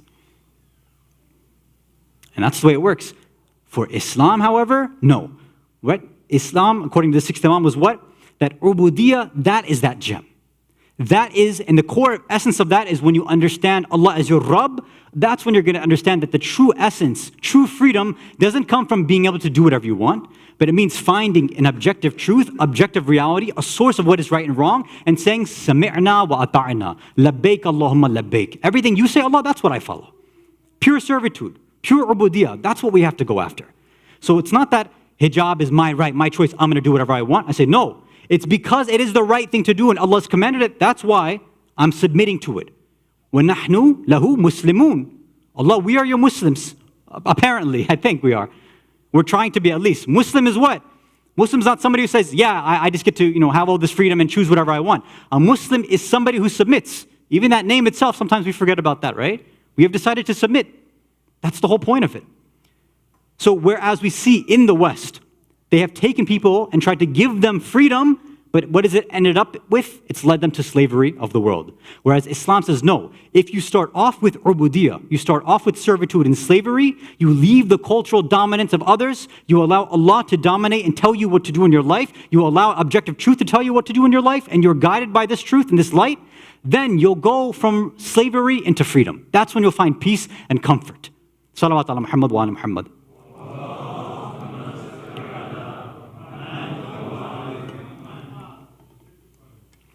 This is why we say before salah, before everything, Inna salati wa nusuki wa mahyai lillahi rabbil alameen. My salah, right? My way of life, my whole life, my death, everything, Allah, it's for you, rabbil alameen. You're the one who's nurturing, you're taking care of everything. What does my opinion have to do with any of this stuff? The whole salah itself is a complete, they say it's the mini kalama. What do we start with in salah? We say Allahu Akbar. It's takbiratul ihram. I'm starting with this takbir with saying, Allah, there's going to be all these things now. The minute I say Allahu Akbar, I'm stopping myself from doing certain actions, from turning away from the qibla, for example, from saying things which are not part of, the things that you have commanded, from not laughing or doing things for the dunya. I've stopped myself for these few minutes. Well, if I'm leading namaz, it's less than a few minutes, right? It's really fast. For these few minutes of your life, I'm stopping all this stuff and I'm doing it for you. And at the end is where you say, Assalamu alaikum wa rahmatullahi wa barakatuh. You're saying, if I go from tahreem, if I start from a place where I forbid myself and I start with slavery and servitude, I end myself with taslim. That's where I get peace and tranquility. Now, if we're not finding that after namaz, then we have to, question ourselves. Why don't we get that? Why is it that we're after my body, my choice, my rights all the time? Why are we always looking for that stuff? Why aren't we trying to find out, why is it that I'm not looking after ubudiyah? Maybe it's because I don't understand Islam yet, and that's okay. Maybe it hasn't been presented right. I get all that, that's possible. What we have to start doing then is really seeing and asking. The Prophet came to pass down the Sharia, first and foremost, and he was very strict with it. Yes, he was tolerant in terms of akhlaq with people, definitely. But when it came to enforcing law, according, although this is contrary to some people's belief, he was very, very forceful when it came to law. This is something that had to be put down, it had to be enforced. It was there. But when it came to guiding people and helping them, getting them to understand the relationship with Allah, he was very lenient and tolerant and trying to help them stage by stage, little by little. And this is inshallah what we'll try to remember on this day as we celebrate the birth of our Holy Prophet, is that one of those greatest points that he tried to get across is remove yourself from the servitude and slavery of other faiths, of other ideologies, of different cultures and philosophies and things like that. Our source of truth is Allah and Allah alone. Labbaik Allahumma labbaik, la sharika labbaik. Laka labbaik. Right? Allah, it's you and only you. That's it. That's the whole point of shirk. of not doing shirk is to say, Allah, there's nobody else next to you. It's not Islam and then some random cultural stuff next to it too. No. Everything is dictated by Allah, by Islam. If we're not ready for that yet, then our question is, why am I not ready for that yet? What gaps do I think exist in Islam that I'm not sure of yet? And that, inshallah, we can have conversations about that. For those who are coming to the session on Saturday night, we can open up conversations like that. It's okay to ask questions. And that seems to be our, again, our major issue. I don't want to be a slave to Allah because it just doesn't make sense yet. It doesn't, why would I have to be a slave to Allah? I don't like that word. I don't like servitude. I don't want to give things up. So we have these two competing ideologies, two competing philosophies.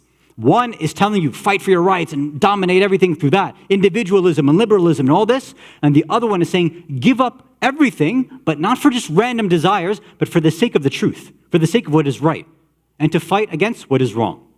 On this day, as we celebrate and honor our Holy Prophet and our sixth Imam, then let's remember that and let's try to stand up and fight for what is right and fight for what is true, no matter the consequences. Salawat ala Muhammad wa ala Muhammad. Allahumma salli ala Muhammad wa ala.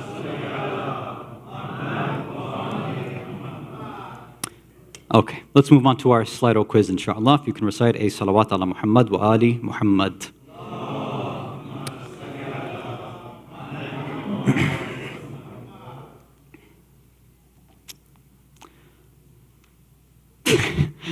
Assalamu alaikum to everybody. Eid Mubarak to everybody. Maryland listener. Okay, from Maryland, very nice. Muslim, have to be abd. Okay. Sabah Abu, Steve Jobs, Abba, Sakina, Muslim, Koja, Murtaza Darsi. Who else we have? We have Material Growl. That sounds like a Pokemon attack.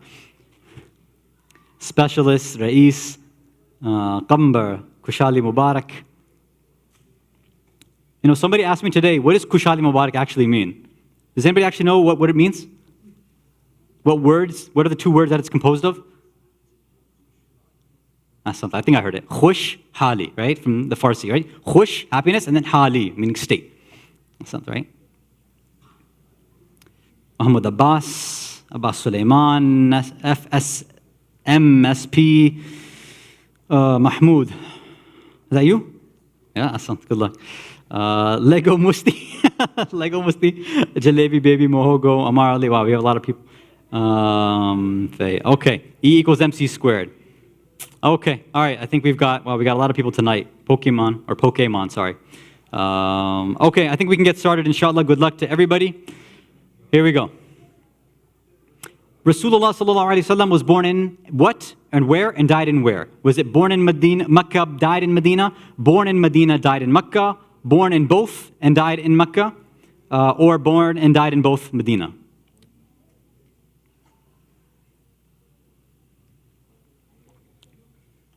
Some of you guys say that, the questions get too hard. All right, let me give you an easy one. Okay, at least for 80% of you it was easy, right? Born in Mecca, and then of course, we know he's buried in Medina, right? We should know at least, right? Okay, good. 80% is not bad. The majority of Sunnis believe Rasulullah was born on what day of Rabi-ul-Awwal? 9th, 12th, 15th, or the same as us, the Shias, on the 17th of Rabi-ul-Awwal.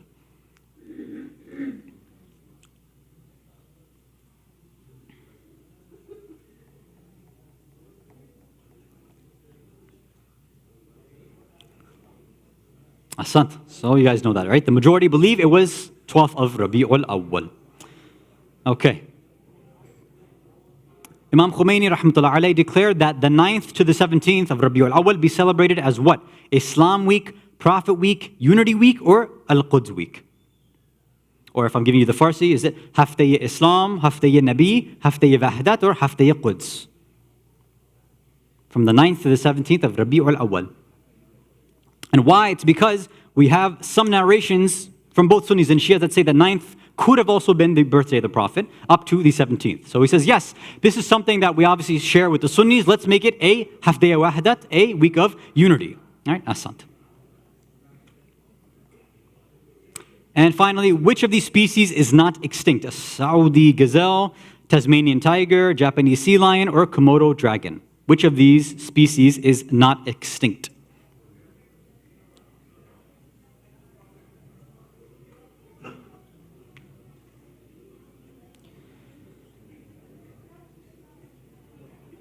Okay, mostly. It was tough for some of you, but yeah, Komodo dragons are Still here. Very good. Let's see who won tonight.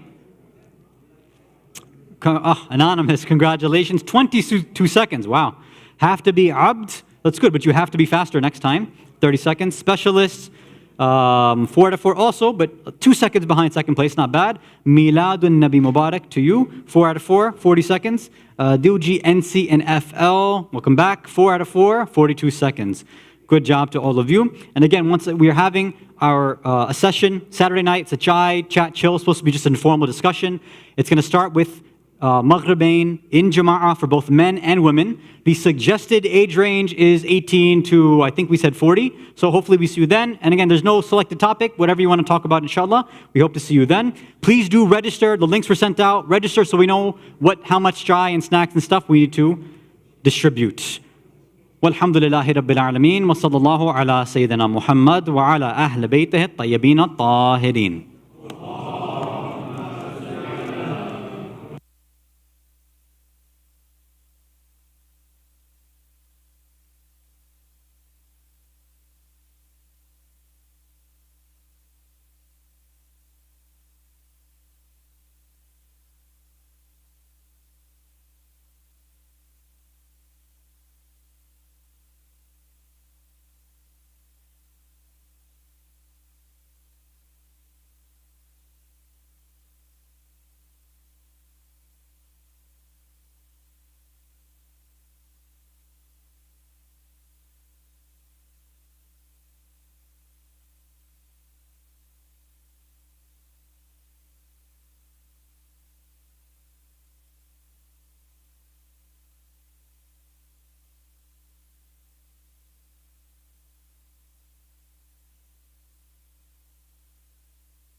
محمد وآل محمد صلوات.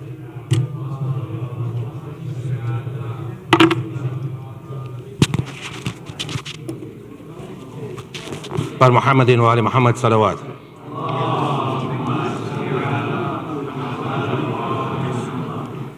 Once again, I'm here and standing in front of you.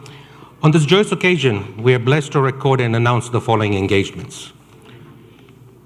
First one, Sabiha, daughter of Ruhi and Samir Jafar of Orlando, to Akil, son of Arifa and Rashid Bamani of Leeds, UK.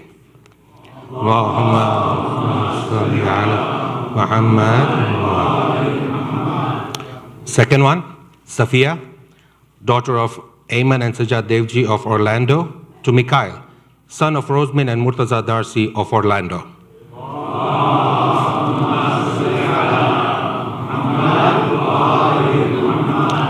Lastly, Abbas, son of Batul and Marhum Shakir Mukhi of Orlando, to Fatima Sara, daughter of Nasim and Sikandar Alibai of Toronto, Canada.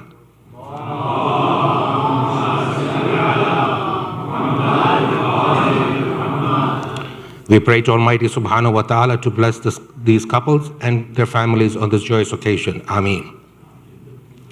At this time, I would like to call upon Sayyid and our President, Brother Mahmood Dhalla, to come forward with the kids of our community and have the honor of cutting the cake on this blessed occasion of the birth anniversary of our Prophet, Hazrat Muhammad Mustafa Sallallahu Alaihi Wasallam, and Imam Jafar Sadiq Alayhi Salam.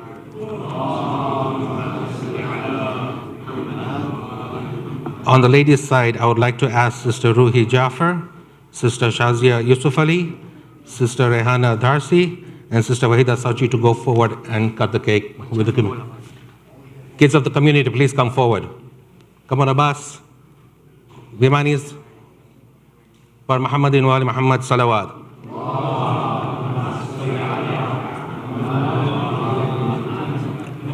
Mahdi, Mujahid, Migdad Jafar, Mujtaba. Let's go, come on. Mahdi.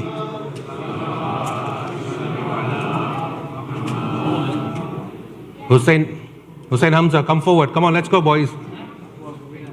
Muhammad Abbas, come forward. Mahdi Darcy, Ali Ghulam Ali. Come on, guys, come forward. Boys, come on, Qasim boys.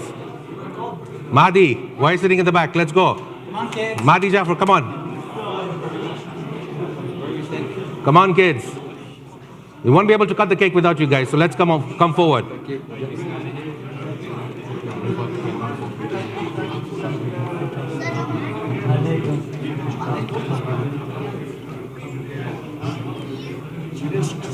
Kumail, why are you sitting in the back? Come on forward. Huh? You can't help it. Why? No.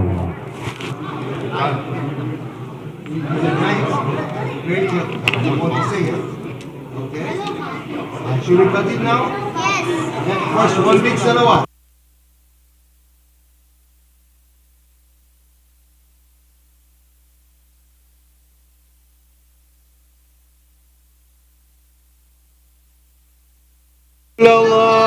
محمد وآل محمد. We have kept this tradition up, alhamdulillah, and we'll keep it.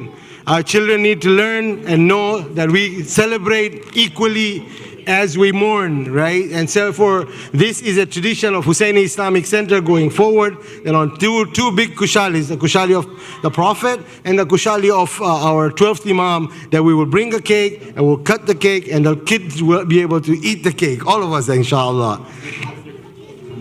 Muhammad wa ali Muhammad salawat.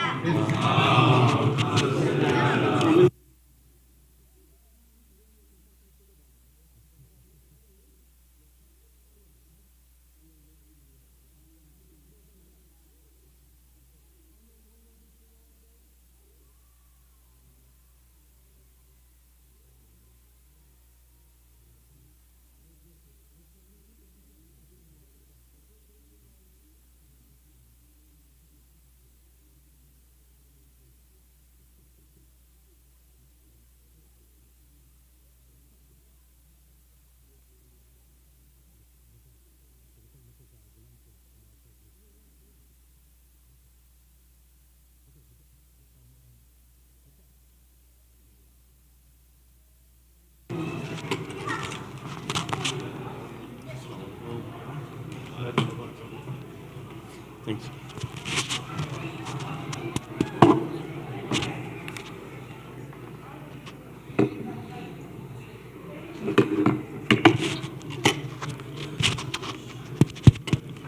Assalamu alaikum wa rahmatullahi wa barakatuh.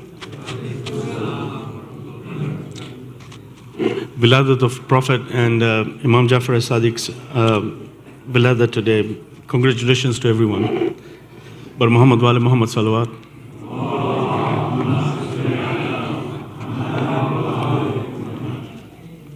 कोई तो है जो निज़ाम हस्ती चला रहा है, वो ही खुदा है।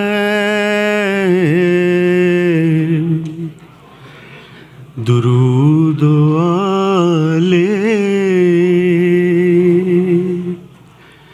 नबी पे हरदम जो भेजता है, वो ही खुदा है, वो ही खुदा है,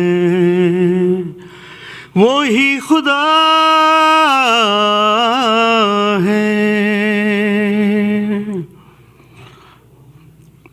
जो हो के माबूद इनकी मिदहत सिखा रहा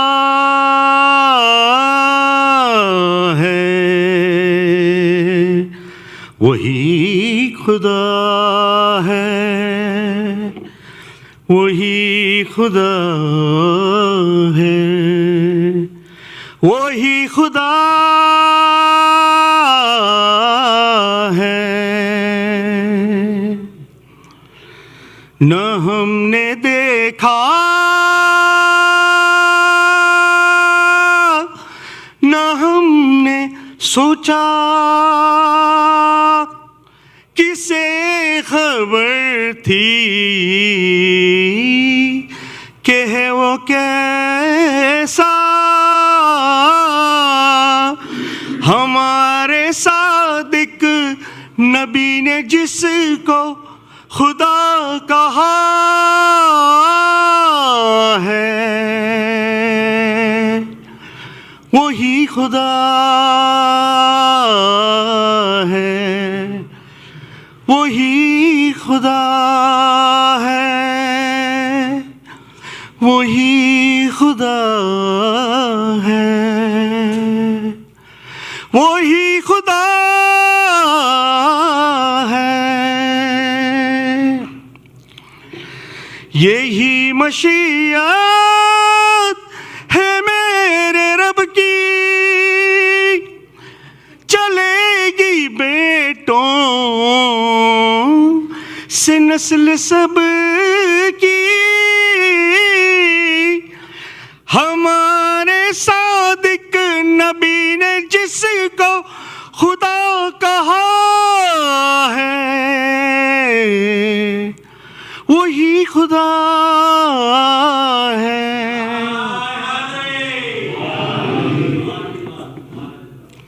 वही खुदा है,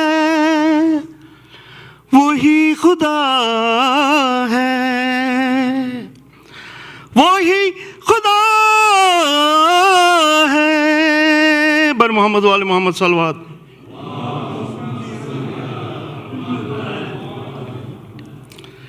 हक़ इरफान जो पाया तो अली याद आया,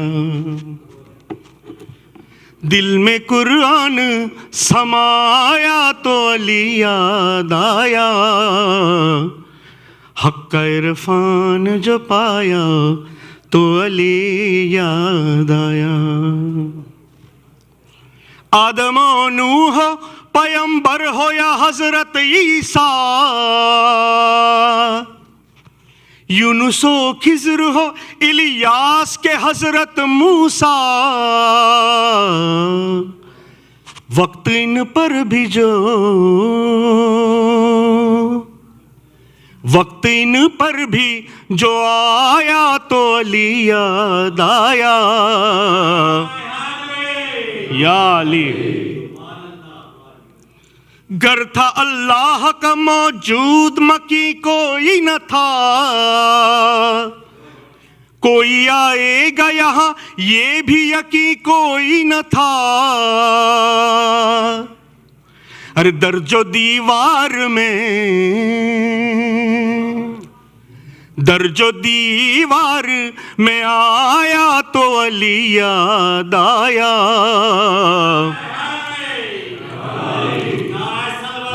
अल्लाहुम्मा सल्ली अला। हक़ इरफान जो पाया तो अली याद आया, जिस्म के एक से दो टुकड़े बराबर देखे, जिस्म के एक से दो टुकड़े बराबर देखे, खूं की बरसात हुई उड़ते हुए सर देखे, रन में अब्बास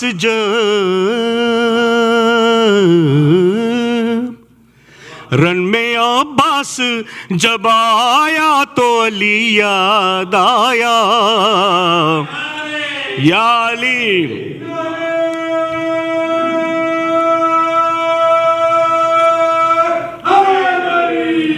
या अली। नेज़ा-ओ तीर तबर क्या कोई खंजर न मिला, लाख ढूंढा कहीं कुफार का लश्कर न मिला, साफ मैदान नजर, साफ मैदान नजर आया तो अली याद आया, अल्लाहुम्मा सल्ली अला। हक़ इरफान जो पाया तो अली याद आया, अपना कुछ होश न था, इतनी परेशानी थी, गम दुनिया ने मुझे घेर रखा था, फिर भी हाथ मोमिन से हाथ मोमिन से मिलाया तो अली याद आया, या अली हक़ इरफान जो पाया तो अली याद आया। यूं तो मैं रटता रहा सारे सवाल और जवाब, पर न की रैन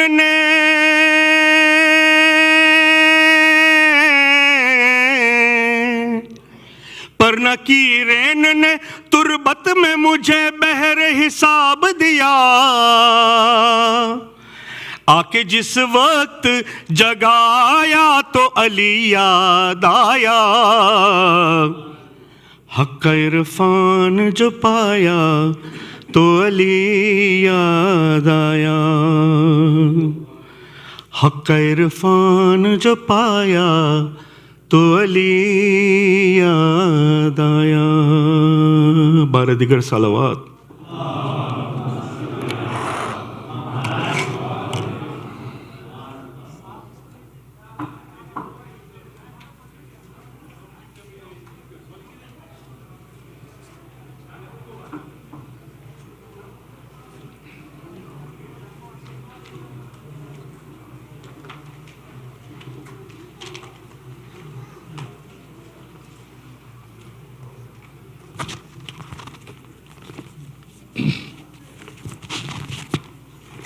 اللهم صل على محمد وآل محمد. بسم الله الرحمن الرحيم. السلام عليك يا وارث آدم صفوة الله، السلام عليك يا وارث نوح النبي الله، السلام عليك يا وارث إبراهيم خليل الله، السلام عليك يا وارث موسى كليم الله، السلام عليك يا وارث عيسى روح الله، السلام عليك يا وارث محمد حبيب الله، السلام عليك يا وارث أمير المؤمنين عليه السلام ولي الله، السلام عليك يا ابن محمد المصطفى، السلام عليك يا ابن علي المرتضى، السلام عليك يا ابن فاطمة الزهراء، السلام عليك يا ابن خديجة الكبرى، السلام عليك يا ثار الله وابن ثاره والوتر الموتور،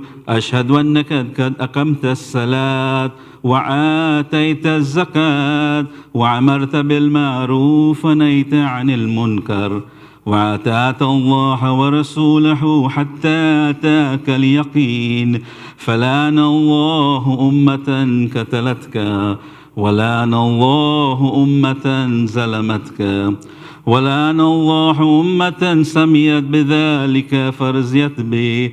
يا مولاي يا أبا عبد الله، أشهد أنك كنت نورا في الإسلام الشامخة والرحام المطهرة، لم تنجسك الجاهلية بأنجاسها ولم تلبسك المدلحمات ثيابها، وأشهد أنك من دائم الدين واركان المؤمنين، وأشهد أنك الإمام البر التقي الرزي الزكي الحادي المهدي، وأشهد أن من ولدك كلمة التقوى وعلام الهدى والعروة الوثقى والحجة على أهل الدنيا، وأشهد الله وملائكته وأنبيائه ورسله أني بكم مؤمن وبكم موقن بشرائع ديني وخواتيم عملي،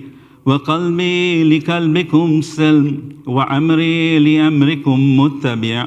صلوات الله عليكم وعلى أرواحكم وعلى أجسادكم وعلى أجسامكم وعلى شاهدكم وعلى غائبكم وعلى ظاهركم وعلى باطنكم. السلام عليك يا ابن رسول الله، السلام عليك يا ابن نبي الله، السلام عليك يا ابن أمير المؤمنين، السلام عليك يا ابن حسين الشهيد، السلام عليك أيها الشهيد، السلام عليك أيها المظلوم وابن المظلوم. لعن الله أمة قتلتك، ولعن الله أمة ظلمت، ولعن الله أمة سميت بذلك فرزيت به. السلام عليك يا أولياء الله وهباء، السلام عليكم يا أسفي الله ووداء، السلام عليكم يا أنصار دين الله، السلام عليكم يا أنصار رسول الله، السلام عليكم يا أنصار أمير المؤمنين، السلام عليك يا أنصار فاطمة سيدة نساء العالمين، السلام عليك يا أنصار أبي محمد الحسن بن علي الولي الزكي الناسي، السلام عليك يا أنصار عمي عبد الله، بأبي أنتم وأمي طبتم وتابت الأرض التي فيها دفنتم وفزتم فوزا عظيما، فيا ليتني كنت معكم فأفوز معكم. السلام عليك يا أبا الفضل العباس بن أمير المؤمنين، السلام عليك يا ابن سيد الوسين، السلام عليك يا ابن أول القوم إسلاما وأقدمه إيمانا وأقوهم بدين الله وأحوتهم على الإسلام. أشهد لقد نصحت لله ولرسوله ولأخيك فنعم الأخ المواسي. فلعن الله أمة قتلتك، ولعن الله أمة ظلمتك، ولعن الله أمة استحلت منك المحارم وانتهكت الحرمة الإسلام. فنعم الصابر المجاهد المحامي الناصر والأخ الدافي والنخي المجيب إلى طاعة ربه الراغب فيما زيده فيه غيره من الثواب الجزيل والثناء الجميل. ولحقك الله بدرجة آبائك في جنات النعيم. اللهم إني تعرفت لزيارة أوليائك رغبة في ثوابك ورجاء مغفرتك وجزيل إحسانك، فأسألك أن تصلي على محمد وآله الطاهرين، وأن تجعل رزقي بهم دارا وعيشي بهم كارا وزيارتي بهم مقبولة وحياتي بهم طيبة، وأدرجني إدراج المكرمين، واجعلني ممن ينقلب من زيارة مشاهد أحبك مفلحا منجحا قد استوجب غفران الذنوب وستر العيوب وكشف الكروب، إنك أهل التقوى وأهل المغفرة. السلام عليكم يا أهل البيت النبوة جميعا ورحمة الله وبركاته. السلام عليك يا غريب الغرباء وبين المدى السلطان أبو الحسن علي بن موسى الرضا، كن شفيعنا وشفيع والدينا في يوم الجزاء ورحمة الله وبركاته. السلام عليك يا حجة الله يا ابن الحسن يا صاحب الأمر والعصر والزمان. السلام عليك يا خليفة الرحمن. السلام عليك يا شريك القرآن. السلام عليك يا كعبة الإيمان. السلام عليك يا إمام الإنس والجان. السلام عليكم ورحمة الله وبركاته. وبعد الصلوات بسم الله الرحمن الرحيم.